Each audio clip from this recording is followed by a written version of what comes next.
Michael Weber, Artistic Director of Chicago's Porchlight Music Theater. Premiering July 19th, 1950, starring Bob Hope and Lucille Ball, Fancy Pants, with a screenplay by Edmund Hartman and Robert O'Brien with songs by Jay Livingston and Ray Evans, was based on the 1935 film Ruggles of Red Gap and the 1911 novel and 1915 Broadway play of the same name. The story of an American actor impersonating an English butler who is hired by a nouveau riche woman from New Mexico to refine her husband and headstrong daughter. The complications increase when the town believes the actor to be an earl from Great Britain, and when President Theodore Roosevelt decides to pay a visit. While the 1935 film version was a vehicle starring the great English actor Charles Laughton, according to information in the Paramount Pictures collection, the studio began production on this film in 1947, with Betty Hutton as the star. The tentative title was Lady from Lariat Loop. News items reported that Hutton declined the role and that the studio attempted to borrow Jane Russell from producer Howard Hughes to co-star with Bob Hope, but the deal fell through. The production was canceled and later rekindled in 1949 as a vehicle for Hope and Lucille Ball, the second of 4 feature films that they would make together, including Sorrowful Jones in 1949, The Facts of Life in 1960, and Critics' Choice in 1963. The working titles for the film were Ruggles of Red Gap and Where Men Are Men. At the time filming began, Bob Hope was the #1 movie star in America. Conversely, Lucille Ball was in the midst of an inconsistent film career and just 2 years away from the premiere of TV's I Love Lucy and superstardom. The songwriting team Jay Livingston and Ray Evans had a spotty career on Broadway, contributing to the Olson & Johnson revue Hellzapoppin' before heading to Hollywood, where they received 3 Academy Awards for Best Song, for Buttons and Bows in The Paleface in 1948, Mona Lisa in Captain Carey USA in 1950, and Que Sera, Sera in The Man Who Knew Too Much in 1956, and a total of 7 nominations. They appeared as themselves in the film Sunset Boulevard, starring Gloria Swanson, a movie that has another relationship with Fancy Pants. In the film Fancy Pants, the mansion set in which the Floud family lives is, in fact, the first floor of Norma Desmond's mansion set from Sunset Boulevard, which had wrapped production at Paramount Studios prior to the start of Fancy Pants filming, giving fans of Sunset Boulevard a rare opportunity to see that gorgeous set in full color.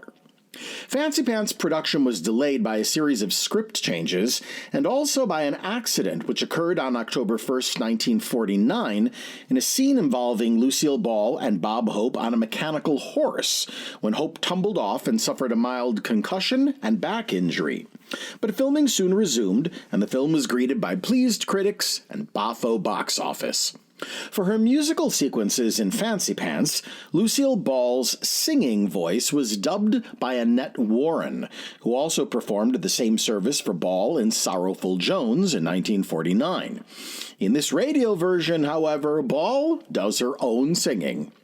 Here on the September 10th, 1951 episode of the Lux Radio Theater are Bob Hope as Humphrey, also known as Arthur Tyler, and Lucille Ball as Agatha Floud, starring in Fancy Pants. Lux presents Hollywood.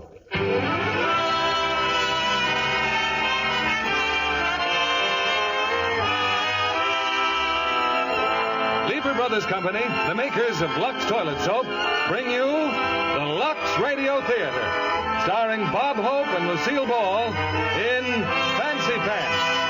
Ladies and gentlemen, your producer, Mr. William Keeley.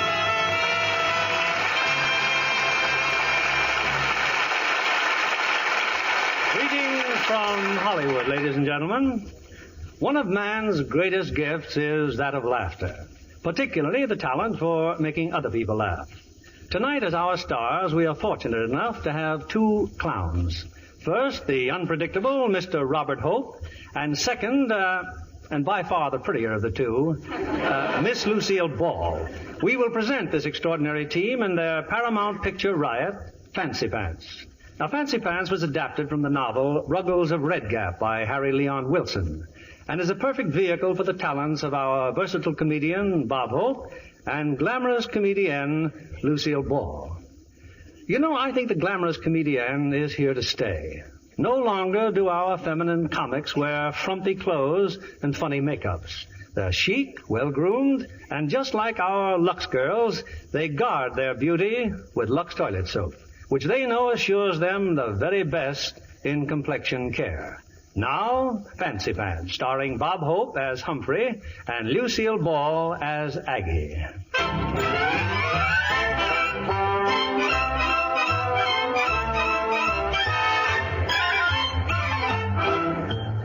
It's England, 1905. And out in the countryside, a third-rate group of actors has just concluded another dismal performance. We're backstage now, and the cast is on its usual topic of discussion. That brilliant actor, Humphrey, the butler. I don't know where he came from. I can't stand anymore. Either that blundering monster Humphrey leaves the show, or I leave it. My dear woman, now don't blame me.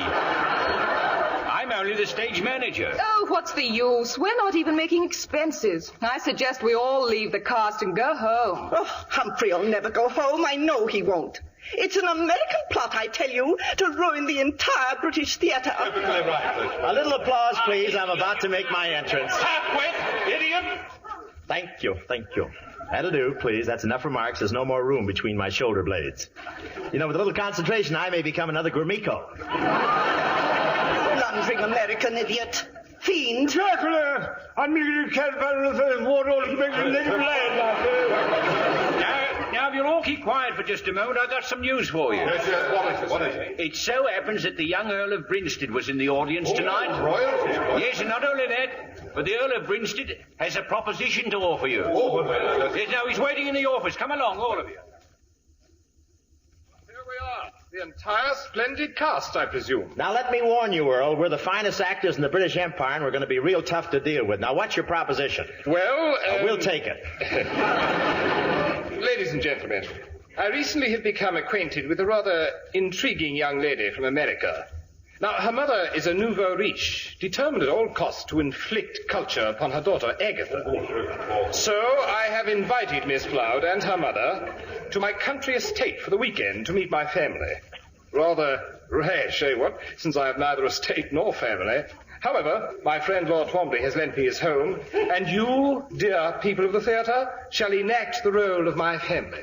On one condition, my lord. Humphrey stays here. Quiet, Ava. My lord, there are members of this cast who are jealous of my sterling portrayals. I have played valets and gentlemen's gentlemen from Chicago to Liverpool, and the critics all say the same thing about my performance. Nothing she said, only buzzing about the not able to front of ball. Yeah, but how can they print that in the newspapers? Good for you, she spoiled that broth. What does he say? Oh, he said there'd be plenty to eat and drink, a good fee, and she's spoiling it all. He talks like that ever since he got hold of a loaded crumpet. Well, those are my terms. Oh, give Humphrey another chance. After all, he is human. Well, practically. Oh, very well then. But keep him away from me. Don't wear your hair up, honey. It's the grouse shooting season. Well, it's all settled then. Yes, and we're off to the country, and I hope you have an elevator so the upstairs maid can have a fair share of me. I'll send carriages for you the first thing in the morning. It'll be a lark for all of you. And for me, who knows? A rich wife, Miss Agatha Floud.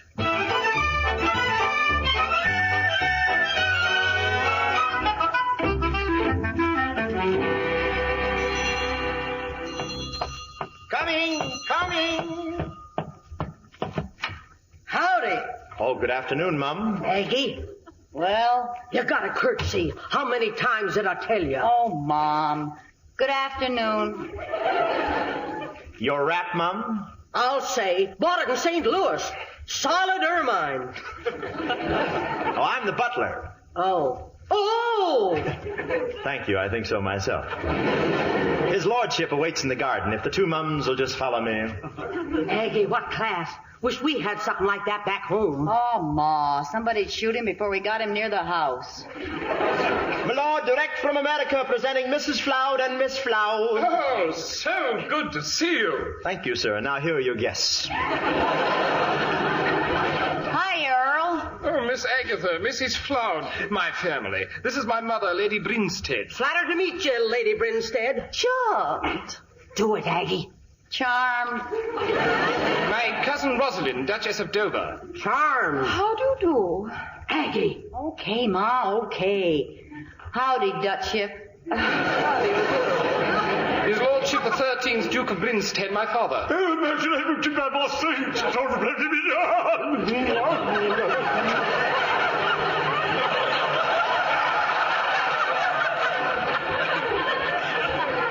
Hey, what's he trying to do to me? Just kissing your hand, Miss Agatha. You'd think there was gravy on it. You must forgive father's enthusiasm. Told him all about you, sir. You hear that, Aggie? The Earl told his pa all about you. And somebody ought to tell his mother all about his father. Well, I hope our guests find it relaxing here at Brinstead Manor. Eh, Mamma? Yes, indeed I do. Oh, beg pardon, my lord.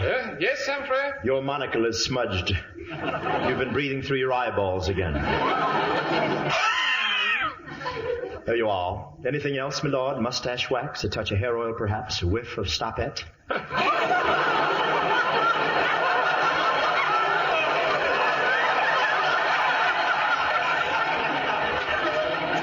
Stout fellow, Humphrey. But that'll be all for now. Thank you. Holy smoke! Why, that's more service than the hired man gives us in a month back in Big Squaw. Yeah, come on, let's get out of here. Shut up. You know, Earl, this is the first time I ever saw a real English butler. I saw one once in a play. You did? Yeah, I was in Cheyenne. Cheyenne, that was September 1902. And we threw tomatoes at him. Pelted him with ripe tomatoes. When I walked off the stage, the manager thought I was Red Skelton. Jolly good sport, I wager. Eh, Humphrey? Ham. And now shall I brew tea, my lady? Which kind shall it be? What's the difference? Well, I can give you orange pekoe with a dash of lemon or lemon pekoe with a dash of orange. Then there's weak tea, or if you prefer extremely strong tea. Keeps trying to batter its way out of the bag. I rather fancy easy tea, rip roaring concoction to ink me with it. The Chinese imported is What'd he say? Oh, he just said the rather fancy Indian tea rip roaring construction ring on the weather, while Chinese importation has little just roll. Mum. That's telling her, Humphrey. Thank you. Your tea, Mum. May I slosh it about for you, Mum? Please do. Tea time, jolly cup of tea time. A tea for you, Mum, of course. Careful, Humphrey. Watch that tray, my good man. Oh, but my lady, you know I'm all... Whoops. Soaked to the skin, all over me. Yes, quite a natural combination, Mum. Tea and lemon. Oh, you stupid blundering oaf. I told you his performance was... Mater, Well, just look at me. And what's this? Oh, it's just a slice of pumpernickel, Mum. Dry out like new. It just needs pumping out, that's all. You monster, you bore. How did you ever get to be such an idiot? Oh, just early to bed, early to rise. That's the answer, Mum. Well, don't stand there. I'm drenched. Do something. Yes, Mum, I'll fetch you some fresh tea, Mum.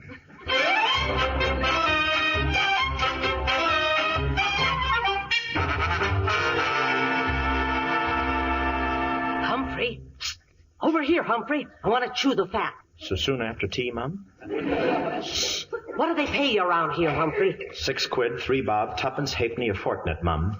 How much is that? I don't know. I'm still trying to find out what a fortnight is. Well, how about a nice fat raise, Humphrey? Are you trying to lure me from the service of his lordship, Mum? Exactly. Impossible. My family's always battled the Brinsteads. My father, my father's father, my father's father's father's father. I could even go farther.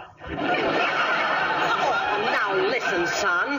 Hanging around here ain't getting you nothing. Here's my card. Drop in at my hotel and we'll work out a deal. Double your salary. Don't tempt me, Mum. Money brings out the cad in me, and my cad is ready to get out. Well, meanwhile, just see that you keep out of the billiard room. The billiard room? Oh, I've been barred from the billiard room for life, Mum, for cheating. I won 50 pounds shooting pool with the Earl before he found out the terrible thing I'd done. The terrible thing you'd done? What was it? Oh, I can't tell you, Mum. What was it? Well, I soaked his pool cue in Jergens lotion. He'd never have found out, but someone started to play Song of India and it crawled into a basket. Well, Aggie's in there with his lordship. And he's alone. Who knows, Humphrey? Maybe he's going to propose. Gad, Mum. I trust the luscious Miss Floud knows what she's doing, Mum. Maybe she don't, but I do. Just imagine. An earl for a son-in-law. Hey, what are you doing, Humphrey? No, leave him be. I tell you, he's going to propose. Now then, Agatha, my dear, if you'll just give me your hand. Okay, here. Thank you. You place the hand on the billiard cue thusly. Do you follow me? May I tell you something, dear Agatha? May I tell you that I brought you in here just to be alone with you? Why? Because you're the most exciting girl I've ever met. If only I knew the right words, if only I knew what to do. May I be of service, my lord? Sherry, my lady? Well, don't mind if I do. Sherry, my lord? No, nothing for me. Thank you, Humphrey. Scotch and soda, my lord? Nothing at all, thank you. You may run along now. Scotch and water, my lord? No, nothing, thank you. Soda and water, my lord? Nothing. Water over water? Scotch over ice, my lord? No, nothing, Humphrey. Scotch over scotch, scotch over bourbon? That will be all, Humphrey. Thank you. Care to play musical glasses? It's jolly well crazy, my lord. No, nothing. Shall I draw the blinds, my lord? Draw your bath? Draw your picture. Look, Humphrey, draw whatever you like, but somewhere else. Somewhere else. Yes, my lord. Or shall I chalk to Mum's cue, my lord? Why don't we just give up until he winds down? You heard his earlship. Hit the breeze and stop talking. Well, if Mum feels that way about it, Mum's the word, Mum. I'm terribly sorry, Agatha. Now, as I was saying, oh, my darling, if you only... Announcing Sir Wembley, Mrs. Floud, Lady Margaret, Lady Rosalind, and Cyril, my lord. Oh, for heaven's sake. Lady Margaret, Mum, may I serve the punch bowl? You may serve the punch bowl, Humphrey. Fine, Mum, as soon as I return from the laundromat in the corner. I can't think of any place else to put the goldfish. By the time you finish the punch, there'll be suds washed and rinsed 3 times. Well, Aggie, any news? Oh, lay off of me, will you, Ma? Well, you may not want his earlship, but I sure got a hankering for Humphrey. Ma! I tell you, Aggie, that Humphrey would make a real gentleman out of your paw. Take that home with us to Big Squaw? Well, why not?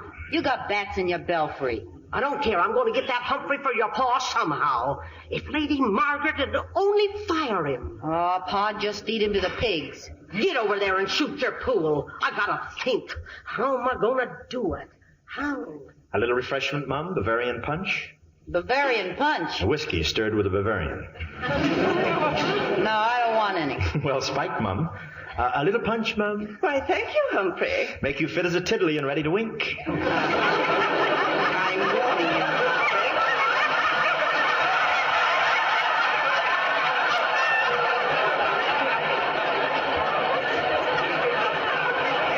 Humphrey? I'm here. If you spill so much as a single drop on me, I'll... Oh, but Mum, I was bumped just as I was bending over to serve you, Mum. Someone cued me. Get out!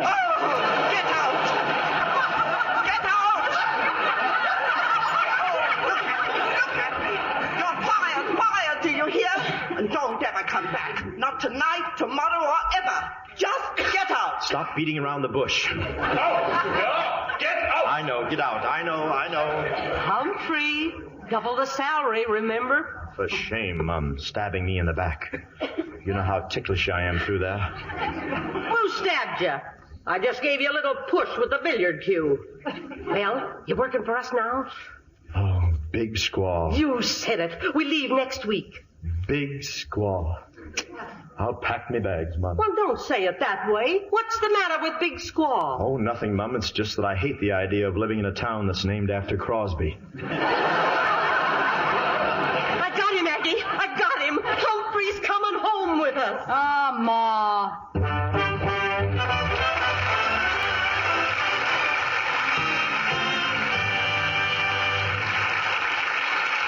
In a few moments, we'll present Act Two of Fancy Pants. Now, here's Libby Collins, our Hollywood reporter, with the Lux movie news of the week. We're off to Mexico this week, John, to a gay, romantic Mexico setting for the Howard Hughes presentation, His Kind of Woman. That's the RKO picture starring Robert Mitchum as a gambler who goes straight and is forced to shoot it out with a tough gangster. And Jane Russell turns in some high comedy as an ex-band vocalist masquerading in high society. But she turns straight, too, and ends up in Mitchum's arms as his kind of woman. I hear Jane Russell wears absolutely dazzling costumes. But then Jane's a dazzler herself. She's a Lux girl, John. With a truly Lux-lovely complexion. Yes, indeed. Jane Russell always depends on Lux soap care for her complexion. And she tells me she adores the big new bath-size Lux. It makes her daily beauty bath so luxurious. So many screen stars say that, Libby. In fact, bath-size Lux is a favorite all over Hollywood and everywhere. The creamy lather is so abundant, even in hardest water. And I love the way it leaves my skin so fresh. Lux lovely all over. Yes, Lux Soap's active lather makes you sure of daintiness, sure of charm. It has a delicate flower-like fragrance that really clings, really lasts. Tomorrow, get this satin-smooth bath cake that leaves skin Lux lovely all over. 9 out of 10 screen stars use fragrant white Lux toilet soap. Now our producer, Mr. William Keeley. Act Two of Fancy Pants, starring Bob Hope as Humphrey and Lucille Ball as Aggie.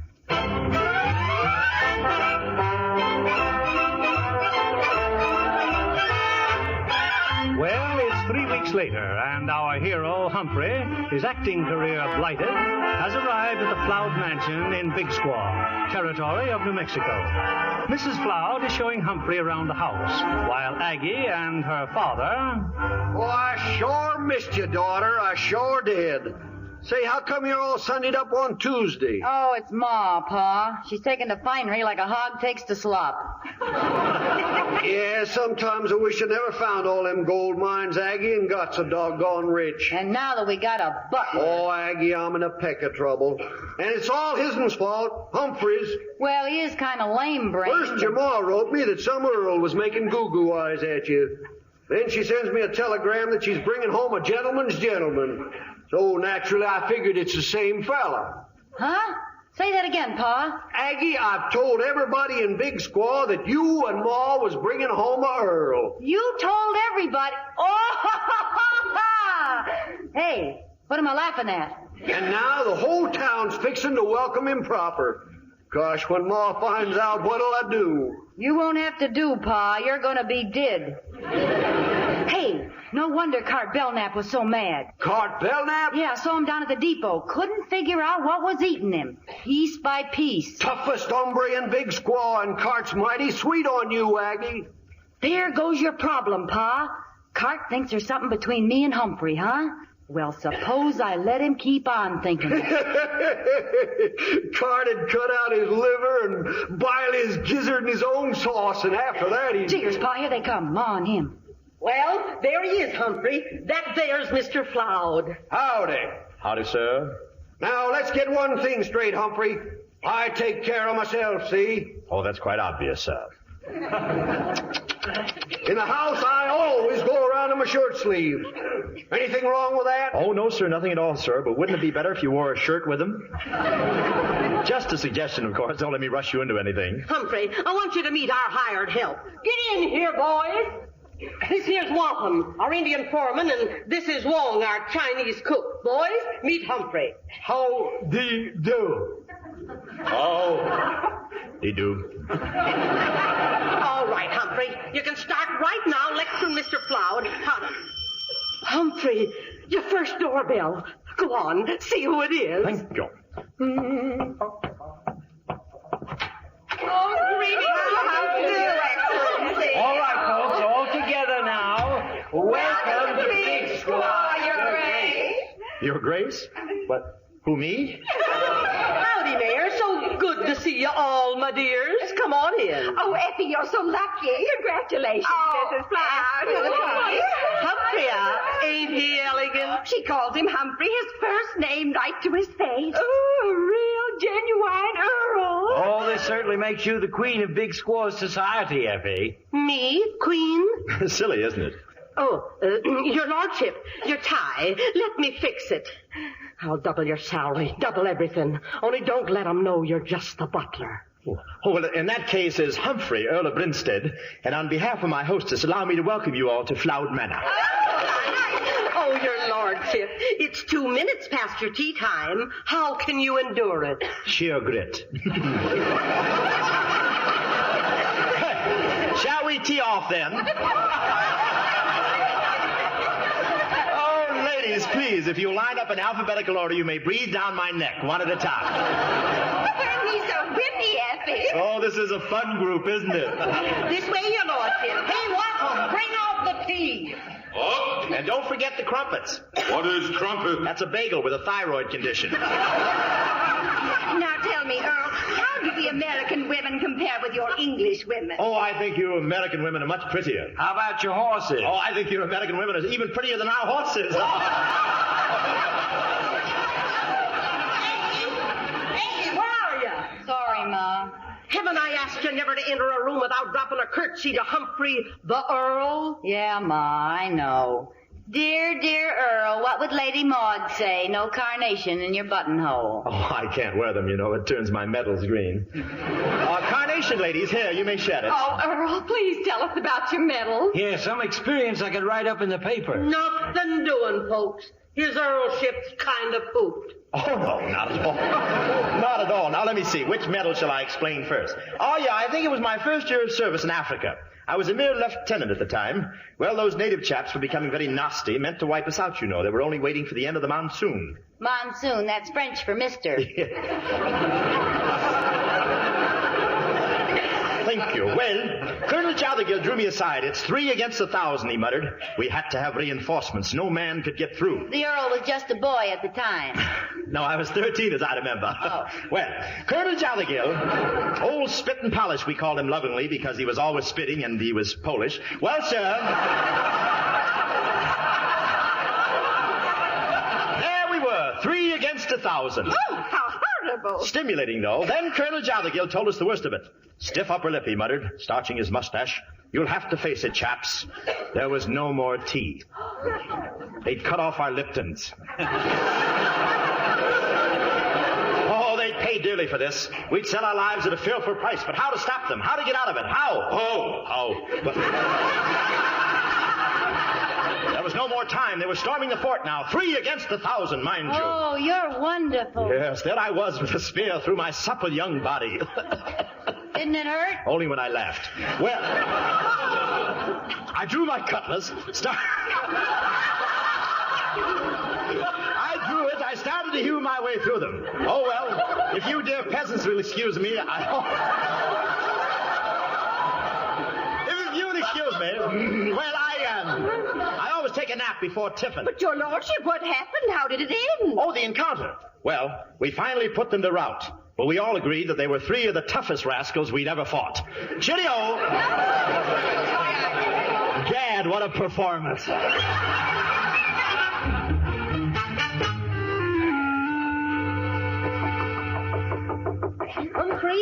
Humphrey! Enter that! Enter! Humphrey, you get out of that bed and make tracks for the Yellow Dog Saloon. Them 2 varmints, Aggie and Pa's over there. In the saloon. It's a revolt. Oh, but Effie, one does not disturb an earl this early, and the earl is feeling very earlish this morning. Humphrey, in the weekly newspaper you may be an earl, and in front of my friends you may be an earl. But every payday you're Humphrey the butler, and your job is Pa and Aggie. Oh, but Mrs. Floud, I simply... Humphrey! Yes, Mum, I'm on my way, Mum. Yellow Dog Saloon, Mum. Say, can anybody get in, Mum, or just Yellow Dogs? Oh, cut that out, Humphrey. Just get down there and bring them back.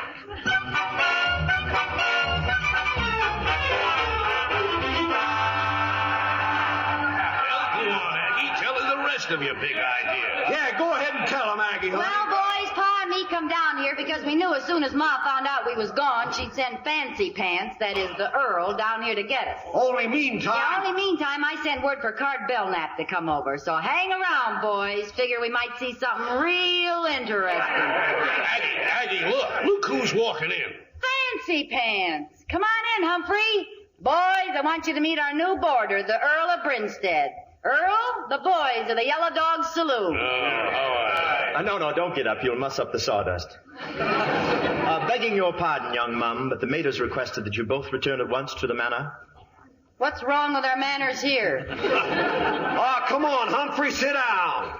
Hey, Aggie, how about singing that song again for his earlship? Sure, Pa, why not? Hey, Sam, get over to the piano. Okay, Aggie. It's for you, Humphrey. Jolly decent of you, Mum. Give it to him, daughter.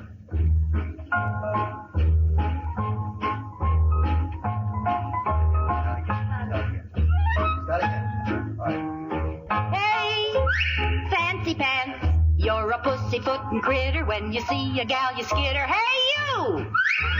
Fancy pants, oh, you dropped your purty hanky. Mama's gonna spank you. Hey! Fauntleroy, women who crave men wanna love cavemen. Say, angel boy, show some grit. That's what you gotta get. Hey! Fancy pants! You're a highfalutin geezer, afraid to take a gal and squeeze her. Hey, you! Fancy pants! Run to mama for protection. How's your stamp collection? Hey! Tenderfoot! Looking at us and stomping and cussing. What you scared about? Take a chance. If you're rootin' and tootin', folks will quit a hootin'. There goes fancy pants.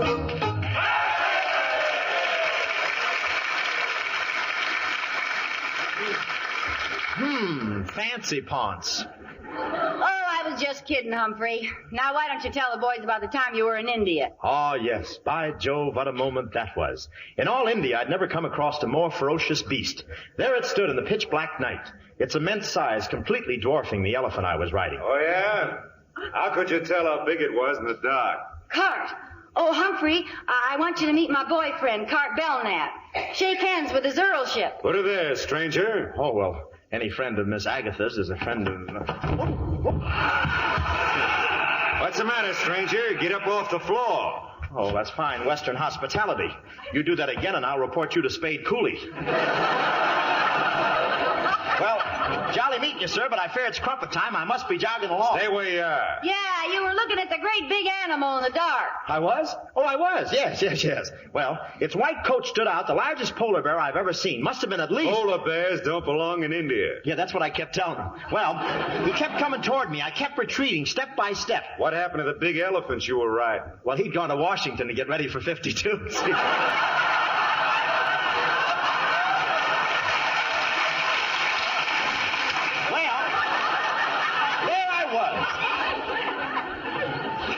Dreamed of that.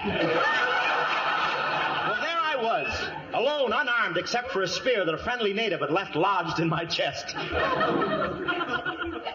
Yeah, but it only hurt when you laughed. Yeah.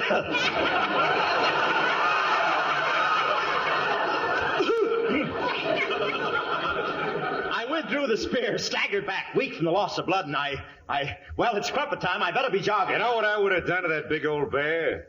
I'd have twisted his neck. Like this! Oh. And I'd have got him by the ears, and I'd have yanked him off. Like this! I wish you'd have been there. It would have been very... Then I'd have got me a couple of handfuls of fur, like this, and I'd have pulled him off. Pa, maybe we better stop Cart. Oh, he's just getting warmed up, daughter. And you know what I would have done next? Don't tell me. Let me guess. All right, go ahead and guess. Well, I guess you'd have taken your trusty revolver... Well... and hit him over the head like this. Cheerio, chaps. I must whiz. Aggie, did you see what he did? Yeah, to Cart Belknap. Hey, Fancy Pants, wait for me!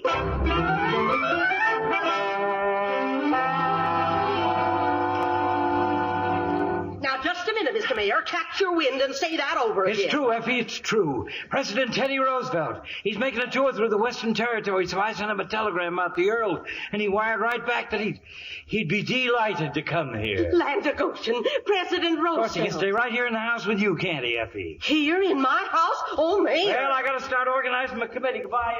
Mike Aggie, where are you? Oh, what is it? President Teddy Roosevelt's coming here to see Humphrey. Huh? I'd have swore she said the president was coming here to see Humphrey. That's what I did say. Effie, girl, you been hitting the Applejack? Well, what's he want to see Humphrey Humphrey for? Because he thinks Humphrey's the Earl. Where is he? Where's Humphrey? Who, Humphrey? I said, where is he? You better tell her, Aggie. Well, the last time I saw him, Ma, he was sort of heading out of town. Out of town? But he'll get lost in the desert.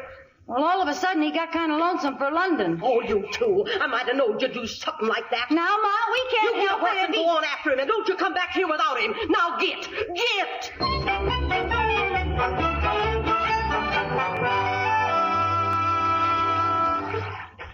I'm lost. Lost in this endless desert. Water. Water. Anything that'll save my life. Water. A package of Chesterfields.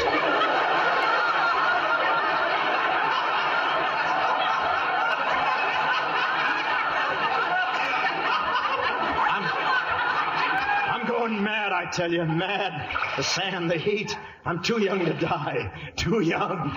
Too handsome. Water! Water! That's the river you're walking in, knucklehead. It's a mirage, I tell you, a mirage. We do our washing in that mirage every Monday morning. Oh, yeah? And who asked you to come chasing after me? I want to get out of this country. Well, I don't exactly blame you, Humphrey. Me and Pa were awful ugly, and Cart Belknap. Cart Belknap. Only a coward would hit a coward. Oh, he just snapped his twig, that's all. You see, Cart wants to marry me, and I guess he got the silly idea that you and me were sweet on each other. Can you imagine? Preposterous. You're not even my type, Mum. You know, it took a lot of nerve belting Cart Belknap over the head. That's why I figured you might have nerve enough to meet President Teddy Roosevelt. Yeah, well, I've got just as much nerve as... Who? Well, everybody thinks you're a real Earl, so Teddy Roosevelt's coming to Big Squad just to meet you. Ha-ha! Well, you're going to look pretty silly. And your ma and pa are going to be looking silly. And this whole silly little town's going to look silly. You'll have to change the name to Big Silly. Well, at that, it might be worse if you stayed. Imagine you trying to fool a president. Say, presidents can be fooled. They vote for themselves, don't they?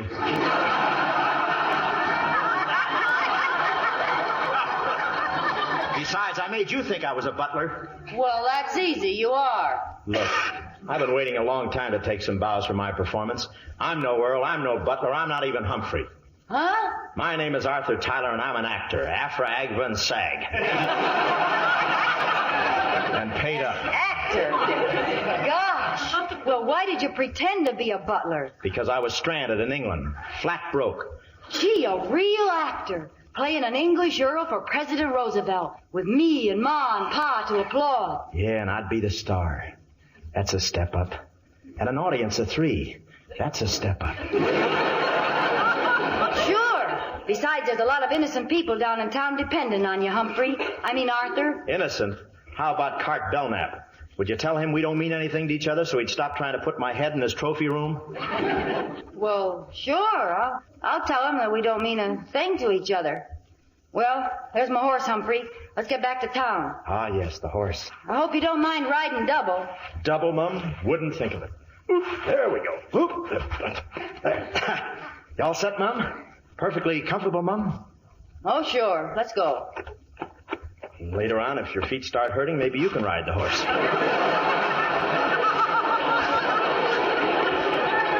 Thanks a lot, Humphrey. Not at all, not at all. Gee, President Roosevelt. A command performance.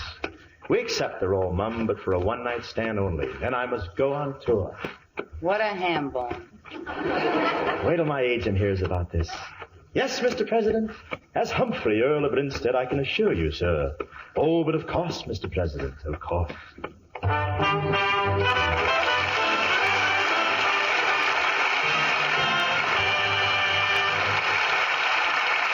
In just a few moments, we'll return with Act 3 of Fancy Pants. And now for my guest tonight, I have a young lady who's a charter member of Paramount's Golden Circle, Miss Joan Taylor. The circle means, Joan, that Paramount has high hopes you'll become a star. Well, I'm hoping, Mr. Keeley, and working like mad. But you already get your name in lights. You know, every time a picture you're in plays in Lake Forest, Illinois. Confidentially, that's because my father owns the theater. And your mother danced in vaudeville. Yes, she was a headliner and started me on dancing lessons early. Well, Joan, dancing started many a screen beauty on her career. Look at Jane Wyman and Alexis Smith, who are playing opposite Bing Crosby and Francho Tone in Paramount Pictures' wonderful new comedy, Here Comes the Groom. I watched it being made, Mr. Keeley. What fun. What tangled romances. Being in love with Jane, Jane engaged to Francho. And Alexis, the glamour girl whose competition brings Jane back to Bing. Yes, if you'd like to laugh, don't miss Here Comes the Groom. And when you see lovely Jane Wyman and Alexis Smith, notice the smooth beauty of their complexions. Both Jane and Alexis know how easy it is to be Lux Lovely, Mr. Kennedy, and I agree with them. Lux soap facials really work wonders for my skin. You have a lovely complexion, Joan. And as you know, here's all there is to a Lux Active Lather Facial. Cream the rich lather well into your skin, rinse thoroughly with warm water, then cold, and gently pat dry with a towel. It's the active lather that does the trick. Leaves skin softer and smoother. So discover how easy it is to be Lux Lovely. Get a supply of Hollywood's own beauty soap tomorrow. 9 out of 10 screen stars use fragrant white Lux toilet soap. We pause now for station identification. This is the CBS Radio Network. Hi, this is Porchlight's Production and Operation Director, Alex Ryan. Thank you for listening to WPMT. If you value programming like this, please consider making a donation today to Porchlight Music Theater at porchlightmusictheater.org. We appreciate your consideration, and we hope you enjoy the show. The curtain rises on Act 3 of Fancy Pants, starring Bob Hope as Humphrey and Lucille Ball as Aggie. The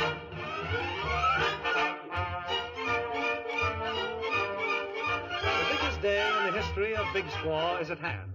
In a couple of hours, President Teddy Roosevelt is arriving to pay his respects to the Earl of Grinstead. And now, at the Floud Kitchen, excited preparations are underway. Yes, it's home cooking for the president. Oh, woe is me, what goes with me? I hate this living I've chose for me. Tired of eating misery. Should have never roamed and left that home cooking. Home cooking. Life is cruel, I was a fool to roam. I went abroad, and how I haw them English critters I never thought. When the Duke says, yes, my lord, partner, you can hear me out. Home cooking, home cooking. No fancy pants will stand a chance with me. With a porch light screen door banner from Niagara Falls. Green grass, lawn mower, home sweet home up on the wall. That's home cooking, home cooking. A quiet life is quite a life for me. Yes, give me that home cooking, home cooking. That's the life for me. Thank you, Margaret.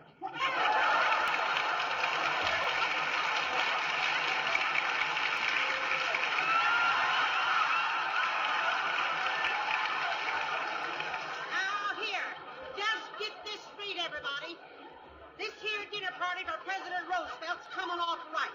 Or them that... Listen, I'm talking to you. Them that is responsible is going to supper. You hear me, Aggie? I hear you, Ma. And if you forget to curtsy, I'll bust your curtsy. Oh, all right, Ma. A doorbell, Mum, I'll get it. You stay where you are. You quit calling me Mum, gol darn it. Today you're the Earl of Grinstead in capital letters. Oh, yes, just the way it's embroidered on my shorts. I've been practicing your royal sneer all morning. I'll soon be getting fan mail from Basil Rathbone. Oh, what a season this is. Oh, it's probably just Carrie with her potato salad. Lay off the doorbell, honey. I'm coming. Come in, Carrie. We'll... Mrs. Cloud, how do you do? Fainted. Pick her up, Bennett, and bring her in. Yes, sir. That's the trouble with these surprise visits, Mr. President. Oh, here now. What's the miss, you chaps? She fainted. Oh, well, you see, President Roosevelt's coming, and everyone is simply... Well? Aggie! Oh, Aggie, it's the president! Huh? Well, so it is. I'm Mike Floud, Mr. President. This here's my daughter, Aggie. How do you do? And this here's the Earl of Brinstead. Oh, pleased to meet you. Any president of Paws is a president of mine. How'd you do? Delighted. And this gentleman is Mr. Bennett, Secret Service, you know. Oh, yes, of course. And down here is our hostess, Mrs. Effie Flower. Ma, wake up, Ma. I'm sorry I dropped in so unexpectedly, Mrs. Flower, but I've listened to so many speeches of welcome I was hoping to avoid the one at your depot. Aggie, you take the president in the parlor till we get things fixed up in the kitchen. Personally, I'd like to go in the kitchen with you. You mean it? I make a steak sauce that is very popular in Washington. You do? Extraordinary. Back to the kitchen, everybody. Delighted. Bully for you. And to think I almost voted for Brian. I say this is a ginger group, isn't it?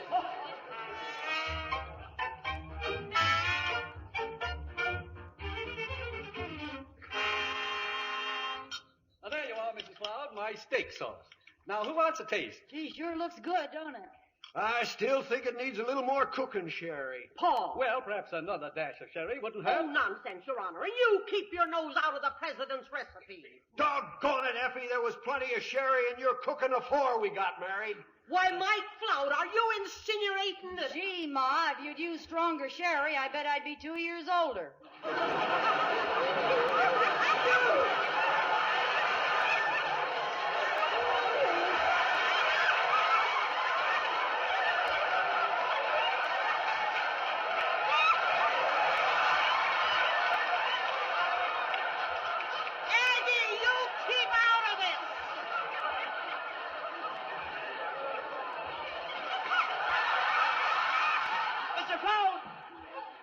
Mrs. Floud.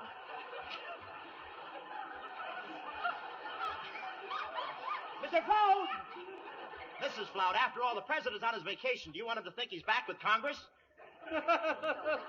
Bully for you, Brinstead. Now tell me, what is the attitude of England regarding the Mediterranean situation? Oh, yes. Well, frankly, there are two schools of thought, pro and con. Well, of course. But just how do you feel about it, pro and con? Well, the pro people seem to be for it, and the con group are definitely against it. Definitely, sir. But you, Brinstead, just what stand do you take? Oh, me? Well, well, I'm pro. Pro? How can you endorse a situation like that? Oh, what I mean is I'm pro-con. I'm for those who are against it, you see. No, I don't, but... Effie, where are you? It's the mayor. The train came in, but he wasn't even on it. He didn't even... Jumping Jehoshaphat. President Roosevelt. He's here, folks. He's here. Mr. President, as mayor of Big Squaw, permit me to welcome you to our fair city. And in honor of this... Oh, bravo. Excellent speech, Mr. Mayor. Brief but meaty.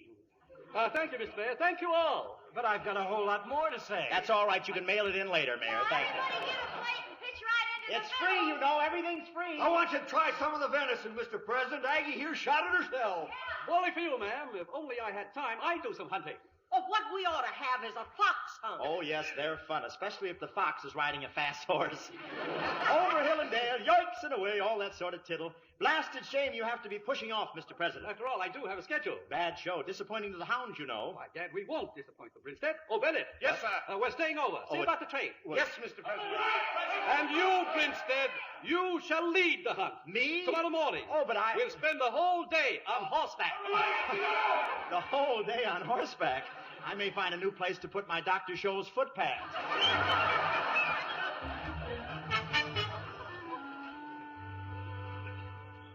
I don't care what time of night it is, Humphrey. You and me are staying here in the corral until you learn to ride a horse. Now, this is tougher on me than it is on you. Yeah, but not in the same place. Let's face it, Aggie, I can't even ride a jackass, even after all those road pictures we made together.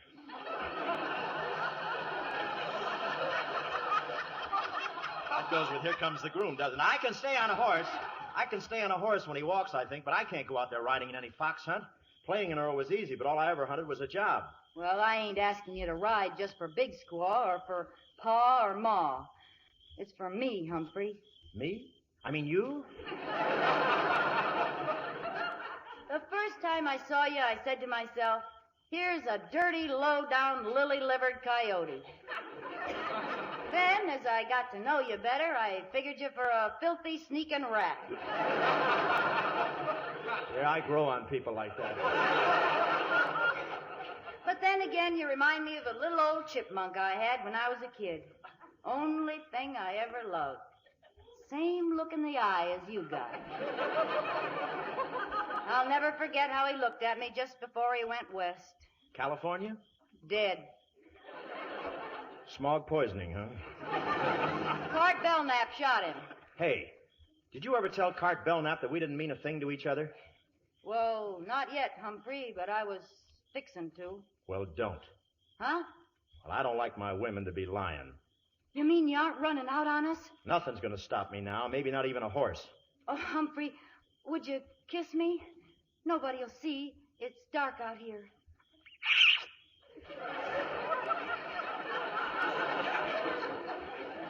Gee, that was swell. Yeah. He's a very affectionate horse. Now it's my turn.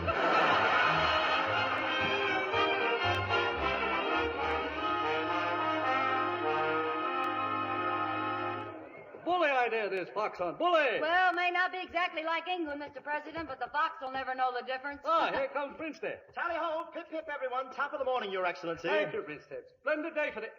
Brinstead, why, you're limping. Yeah, what you doing with that cane? Oh, this? Well, I couldn't find a crutch. I looked all over. Crutch? Good heavens, man. Oh, it just happened, you know, about to leep on my horse when my old leg injury hit me again, just like that. Old leg injury? Yes, I got it playing rugby at Oxford. I kicked a rug too hard. It kept me off the crew, you know. I was a four-letter man. Yeah, and I can spell it. Well, we can't have the hunt without you. Guess we'll have to call it off. Oh, nothing of the sort. Tradition. Oh, no, I'll be all right. Old fellow, wampum, old boy. Oh, just bring my beast over here and have her lie down. I shall get aboard somehow. Brinstead, you can't possibly ride. Oh, I'll suffer through, Prez. Nothing stops the Brinstead. Excelsior! Your family motto? No, somebody fetch some. I'll put it in my pants. You can't ride. President's orders. Oh, well, I guess I'm outvoted then. Rum luck, eh? Better take my horse along, though. This could give her an inferiority complex. She wouldn't be able to hold up her tail among the other horses. Well, buzz off without me, you lucky people. Mount up, you all. Have fun. I'll just sit here till you and the pain go away. Well, folks, I guess we're all ready then. Yeah, you might as well start us off, your earlship. Get on your mark. Trump the trumpets.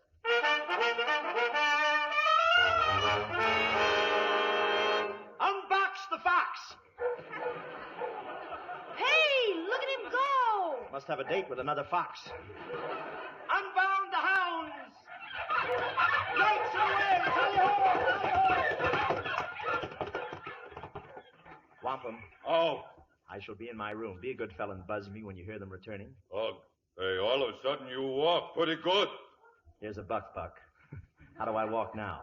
Keep bad. Remind me to autograph a feather for you.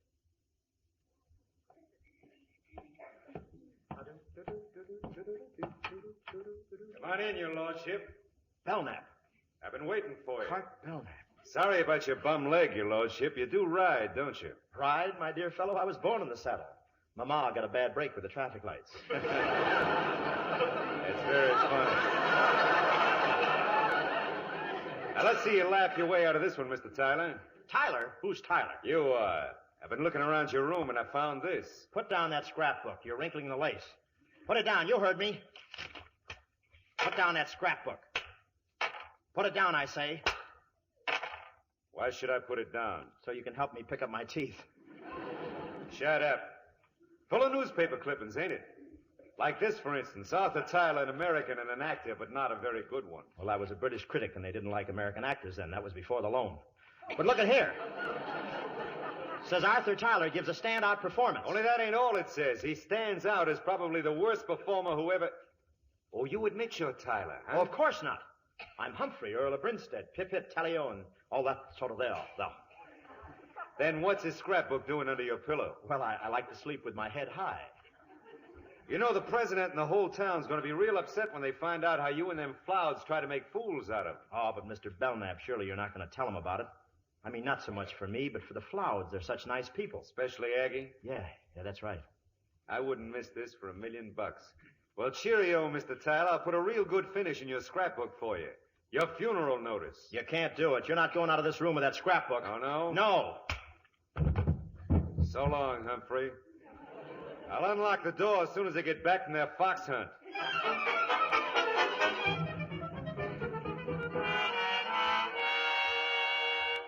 Oh, this is terrible. Cart Belknap knows you're just an actor. Yeah, he found my scrapbook. Where is he? Where'd he go? Well, Cart just left. You know the president's got to catch that train. They're all down at the depot now, waiting for you. Yeah, then what are we doing here? No, I can't go down there. Belknap's got my scrapbook. He's going to tell everybody that I'm... Not if we get there first, he won't, and I know a shortcut. He'll beat me up again. He'll tear me to pieces. Who cares, as long as the president is gone by then? Yeah, who cares? What are you, a salesman for the Blue Cross plan? Oh, my leg. Oh, my old injury. My war wounds. Humphrey, this is Aggie. Yeah, that's right. Gee, you're pretty. Come on, Humphrey, we're going down to the depot.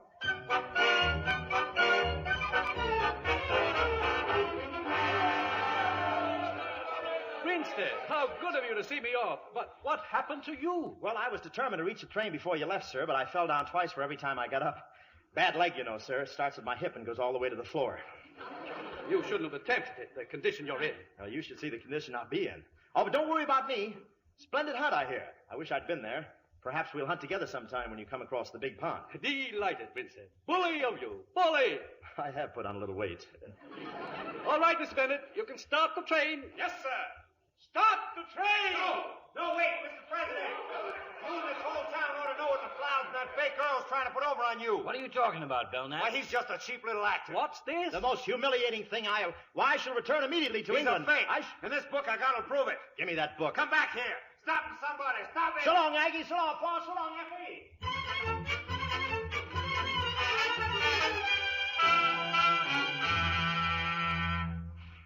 I'm lost.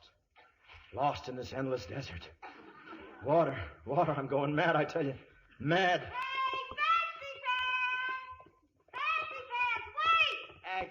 Aggie, no. No, they'll follow your tracks. You lead them to me. I want to die alone and healthy in this frightful desert. Oh, relax, will you, Humphrey? The president's gone, and as for Cart Belknap, well, I told everybody the truth. When they like somebody in these parts, they don't care if he's a butler or a horse thief, or even if he's an actor. They want you to come back, Humphrey. So do I. Gee, Aggie, if you'll be Lady Brinstead, if you'll be Mrs. Humphrey Higgins, no, if Mrs. Arthur Tyler, you'll make me the 3 happiest men in the world. Oh, Humphrey, darling, of course I'll marry you. Oh, it'll be wonderful, Aggie. We'll settle down, and after the first year, we'll hear the patter of little feet. Yes, and after the second year, we'll hear the patter of more little feet. Yeah, and Aggie, about the 3rd year. Yes? The 3rd year, let's have a baby. I'm tired of feet.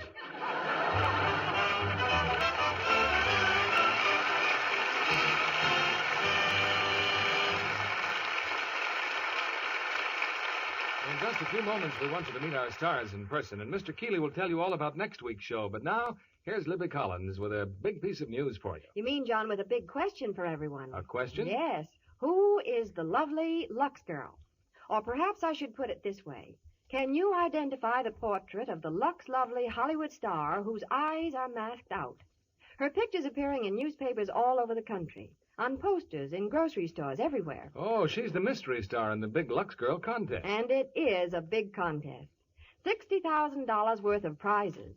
Why, the first prize is $5,000 cash plus a Ford Victoria sedan. And there are hundreds of other prizes. 10 Ford Custom V8 two-door sedans. 214-karat gold diamond Bulliver watches. $10,000 in additional cash prizes. Over 1,200 opportunities to win. And it's such fun to enter, because first you look at the picture of the lovely Lux girl you'll see at your grocery store, and right on the poster is a clue to help you. She's the star of Metro-Goldwyn-Mayer's Too Young to Kiss. That makes it easy for everyone to identify her. Now comes more fun in your entry. You complete the last line of a jingle, and here's the jingle. June is her name, the last is da-da-da. That's where you fill in the star's name. I'll repeat it. June is her name, the last is da-da-da. Her lovely skin's beyond comparison. Her beauty soap's the one for me. You write a last line to rhyme with me. There are lots of things you know to write about Lux soap to help you write that last line of the jingle. For instance, Lux is Hollywood's own beauty soap. It has active lather that leaves skin softer, smoother. And Lux soap's delicate perfume clings, leaves skin sweet and fresh. 9 out of 10 screen stars are Lux girls.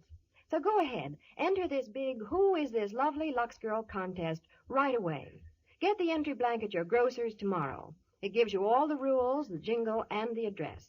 Send in as many entries as you wish, but with each entry attach 2 Lux toilet soap wrappers, either regular or bath size. Remember, there's $60,000 in prizes waiting for winning last lines. Yours may be worth $5,000 cash and a Ford Victoria sedan. Now, here's Mr. Keeley with our stars. And here they are for a curtain call. Bob Hope and Lucille Ball.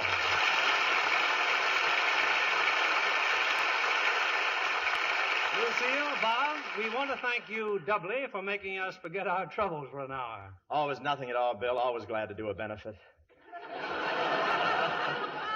Bob, this wasn't a benefit. This is the Lux Radio Theater. Well, it was a benefit for me. After all, how much Lux soap can I eat? But, Bob, they pay me money, and then I buy my own Lux soap. It's cheaper that way. How do you like it? Crosby told me he saved the wrappers and sent Gary to college. Why, Bob, you don't need any more money with all those successful pictures you make for Paramount. Yeah, what's the title of your new picture, Bob? The one you made with Hedy Lamarr. My favorite spy. Oh, that's the picture Bob's fans are writing him about. His fans? You mean his relatives?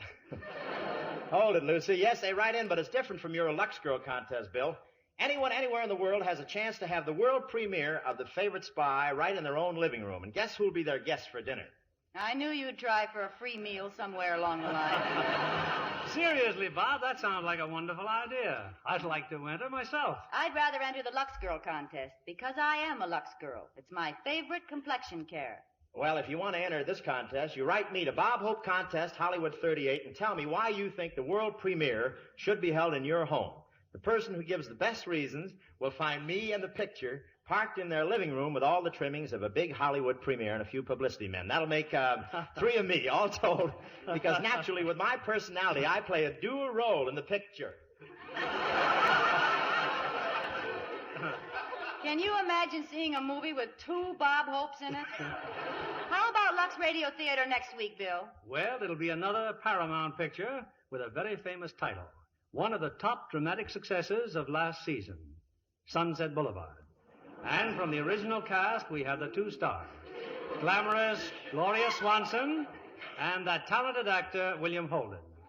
Co-starring with them will be one of Paramount's Golden Circle players, Nancy Gates. A terrific combination and a terrific picture, Bill. Good night. Good night. Good night. You are both great. Have you ever been embarrassed by a stocking run just when you wanted to look your best? Then take a tip from Hollywood screen stars. Wash your nylons the Lux way. You'll cut needless runs in half. The Lux way makes nylons last twice as long. Fit better, too. Strain tests prove it. No other soap, no suds of any kind, can make stockings last longer. Over 90% of the makers of stockings recommend Lux. New Lux with color freshener keeps stocking colors clearer, too. Get a big box tomorrow. Keep Lux in the bathroom for everything you wash by hand. Give all your washables that nice as new Lux look. Lever Brothers Company, the makers of Lux Toilet Soap, join me in inviting you to be with us again next Monday evening when the Lux Radio Theater presents Gloria Swanson, William Holden, and Nancy Gates in Sunset Boulevard. This is William Keeley saying... If the ending of the story seemed abrupt, it may be because the original finale, in which a fleeing Bob Hope and Lucille Ball were to be rescued by surprise guest star Roy Rogers, was abandoned just before the scene was shot. Rogers and Hope would soon team up, however, in the film Son of Paleface in 1952. At the time of filming Fancy Pants, Bob Hope was starring on his own weekly radio show, while Lucille Ball was also starring on her own show entitled My Favorite Husband, which would evolve into the groundbreaking television sitcom I Love Lucy. Ruggles of Red Gap first appeared as a film in 1918, starring Taylor Holmes, and was remade in 1923, starring Edward Everett Horton, before its most famous version in 1935, starring Charles Laughton with Charlie Ruggles. It was adapted for radio several times, first on the July 10, 1939 episode of the Lux Radio Theater, then on the December 17, 1945 episode of the Screen Guild Theater, and finally, on the June 8, 1946 episode of Academy Award Theater. All of these adaptations found Charles Laughton and Charlie Ruggles reprising their film roles. A television musical version of Ruggles' A Red Gap was produced on Producers Showcase in 1957, starring Michael Redgrave, Peter Lawford, David Wayne, and Jane Powell. The songs were created by Julie Stein and Leo Robin, and featured music in one song called I'm in Pursuit of Happiness, which Stein recycled in his 1959 Broadway musical Gypsy as You'll Never Get Away From Me, this time with lyrics by Stephen Sondheim. Theaters across the country need your support now, more than ever. We hope you'll consider a donation to Porchlight Music Theater today. Just go to porchlightmusictheater.org. Until next time on Classic Musicals from the Golden Age of Radio, I'm Michael Weber.